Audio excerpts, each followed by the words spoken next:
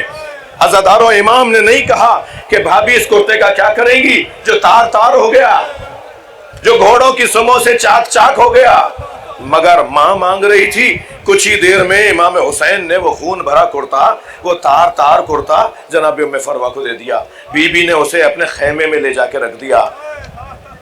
کربلا عاشور کا دن، خیمے لوٹے، تبرکات لوٹے گئے، سب کچھ لوٹ لیا گیا۔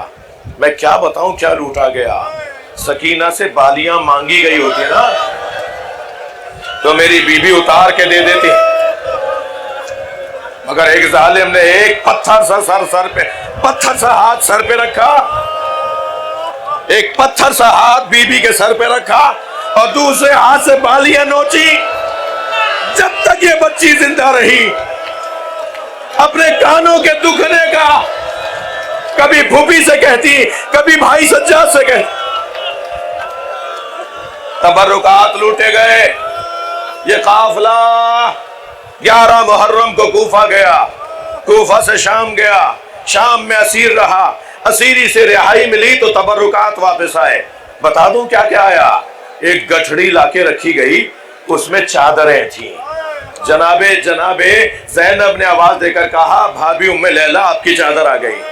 ایک چادر کو اٹھایا، دیکھا بہن ام کلثوم تمہاری چادر بھی آ گئی۔ بس ایک جملہ سن لو، چھوٹی سی چادر پر نگاہ گئی، خبر سکینہ پر پھیلا دی اور آواز دے کر کہا سکینہ وطن بہت یاد آتا تھا۔ اجرکم اللہ۔ ایسا لگ رہا ہے جیسے پورا نشتر پاک رو رہا ہو، دروں دیوار سے رونے کی آوازیں آ رہی ہوں۔ یہ قافلہ شام سے رہائی پا کر کربلا آیا، کربلا سے مدینہ گیا۔ ہر بی بی نے اپنی اپنی گٹھڑی اٹھائی ہوئی تھی، بی بی ام فروا نے اپنی گٹھڑی سینے سے لگائی ہوئی تھی۔ یہ قافلہ جب مدینہ میں پہنچا نا تو بار بار کہنے لگی میرا اونٹ جنت البقیع لے جاؤ، میرا اونٹ جنت البقیع لے جاؤ۔ اور جب قبر امام حسن کے قریب پہنچی، گٹھڑی کھولی، خون بھرا کرتا نکالا، امام حسن کی قبر پہ پھیلا دیا اور ایک نوحہ پڑھا، اے میرے والی تمہارے بچے کی نشانی۔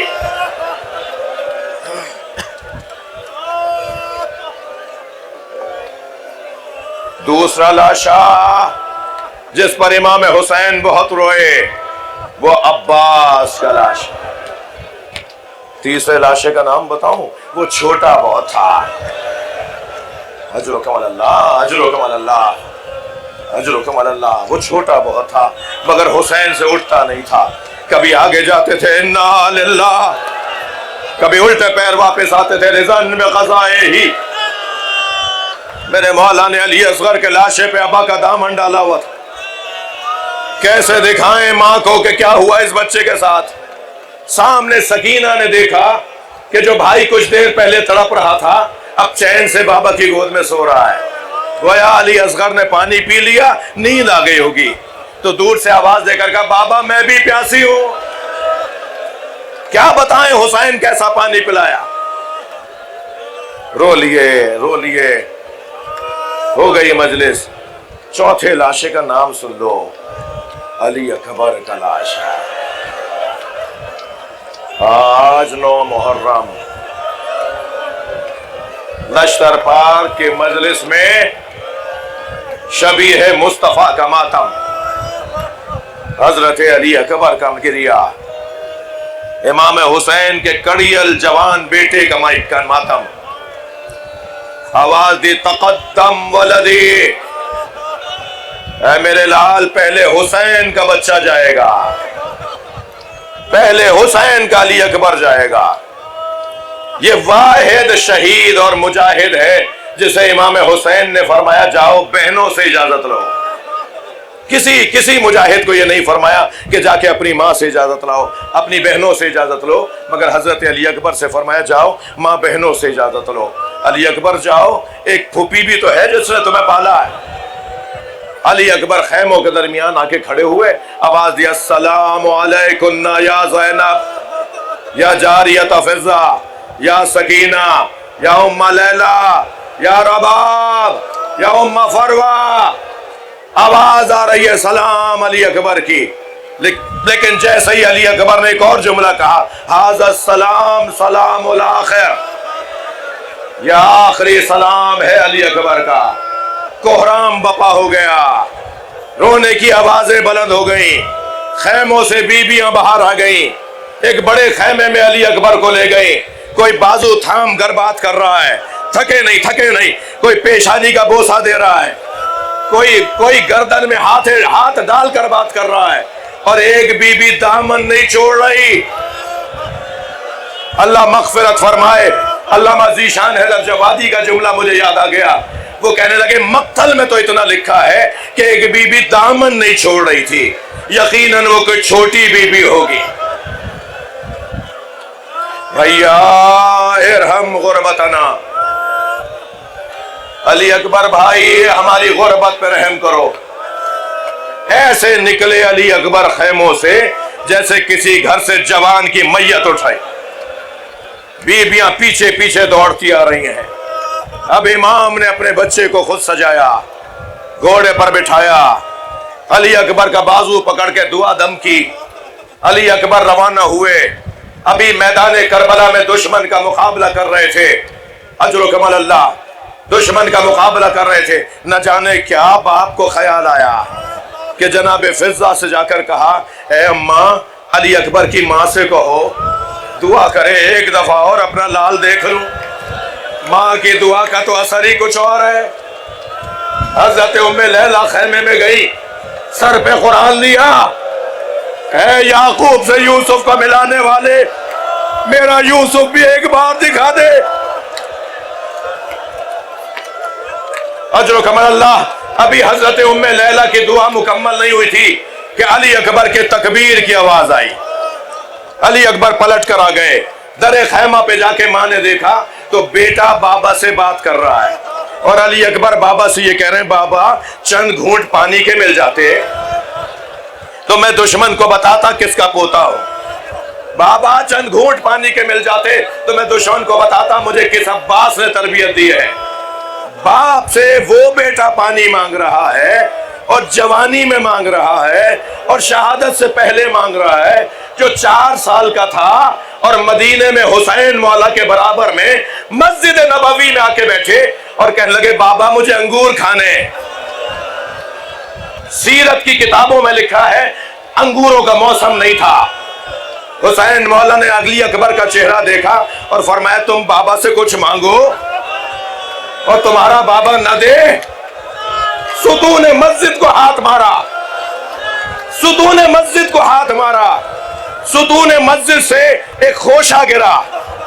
علی اکبر کو انگوروں کا خوشہ دے کے فرمایا علی اکبر کبھی نہیں ہوگا.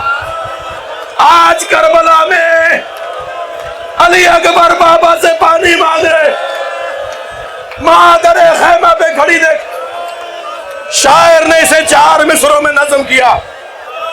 شاعر کہتا ہے شدت پیاس سے اکبر نے پلٹ کر دیکھا اور ماں نے خیمے کی تنابوں سے لپٹ کر دیکھا. کتنی مجبور تھی ساقی کوثر کی بہو، خالی مشکیزہ کئی بار. شاید اس میں سے چند قطرے پانی کے. علی اکبر جاؤ تمہارے نانا تمہیں سیراب کریں گے. عزاداروں مجھے معاف کرنا، مجلس طولانی نہیں ہوئی ہے. اذان کے وقفے کی وجہ سے مجلس آپ کو طولانی لگ رہی ہوگی، مگر کچھ دیر اور میرے ساتھ رہ لو. مجھے تو نہیں پتا آئندہ سال 9 محرم میری زندگی میں ہے. یہ گرمی برداشت کر لو، یہ تکلیف اٹھا لو. مجھے علی اکبر کے لاشے تک امام حسین کو کیسے پہنچے. میدان کربلا میں علی اکبر نے دادا کی شجاعت کے جوہر دکھائے. اور عزاداروں ایک ایسا وقت آیا ظالم نے سینے میں برچھی ماری. آواز آزاد کریں، آواز آزاد کریں، پرسہ دیں گے. اور برچھی مار کر پھل توڑ دیا. حسین کا لال گھوڑے پہ ڈگمگانے لگا. آواز دی بابا میرا سلام. حسین نے ایک مرتبہ کھڑے ہو کے چلنا چاہا. اللہ کرے میں بیان کر پاؤں, مجھ میں ہمت نہیں رہی. حسین مولا چلے, سنیں گے زمین پہ گرے. کون ہے جو سہارا دے؟ حسین 6 مرتبہ زمین پہ گرے اور آواز دیتے جا رہے تھے, اے علی آواز دو, مجھے کچھ نظر نہیں آ رہا. ایک مرتبہ پیروں کے قریب سے آواز آئی, بابا میں آپ کے پیروں کے قریب. حسین زمین پر بیٹھ گئے, اپنے بچے کے سر کو گود میں لیا, سینے میں برچی ہے. نکالنا چاہا, علی اکبر نے ایڑیاں رگڑی. میرے مولا نے ایک مرتبہ برچی کے پھل میں ہاتھ دیا اور آسمان کو دیکھ کر کہا, نانا آئیے, اپنے ساتھ ابراہیم کو بھی لائیے, میں اپنا اسماعیل ذبح کر رہا ہوں. یہ کہہ کے برچی کا پھل نکالا, خون کا فوارہ. حسین نے سینے پہ سینہ رکھ دیا. لاشا کیسے اٹھائے جس کی کمر ٹوٹ گئی, جس کی آنکھوں کا نور چلا گیا؟ لاشا اٹھا تو لیا, برابر سے زینب کی آواز آئی, بھیا اسے میں نے پالا, اس کا لاشا زینب اٹھائے. یا حسین